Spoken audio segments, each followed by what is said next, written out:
Finland చాలా బుల్లి దేశం, కానీ దానికి ఉన్నటువంటి విచిత్రమైనటువంటి పరిస్థితి అంతా కూడా రష్యాలోని పార్ట్ ఒకప్పుడు, ఇప్పుడు అదేమో మొన్న ఈ ఉక్రెయిన్ మీద దాడి తర్వాత ప్రపంచ దేశాలు దాని మీద ఆంక్షలు పెట్టినప్పుడు ఫిన్లాండ్ కూడా తన బార్డర్స్ మూసేసింది. రష్యాకు ఆనుకుని ఉండేటువంటిది ఒకప్పుడు రష్యాలోని పార్ట్.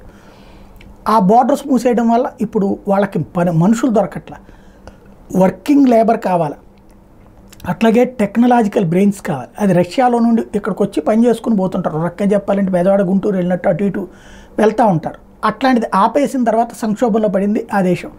వేరే దేశాల నుండి తీసుకొస్తే దీనికి 3 జీతాలు అడుగుతారు. రష్యా వాళ్ళు అయితే కనుక ఒకంత జీతమే తీసుకుంటారు. ఇప్పుడు దాంతో ఫిన్లాండ్ తన బార్డర్స్ని ఓపెన్ చేస్తున్నట్టు ప్రకటించింది. ఈ ఫిన్లాండ్నే ఎందుకు ప్రత్యేకించి చెప్పాల్సి వస్తుంటే ఇది నాటోలో భాగస్వామి. మొన్న బలవంతంగా వద్దని రష్యా మొత్తుకున్నా సరే వెళ్ళి నాటోలో చేరింది.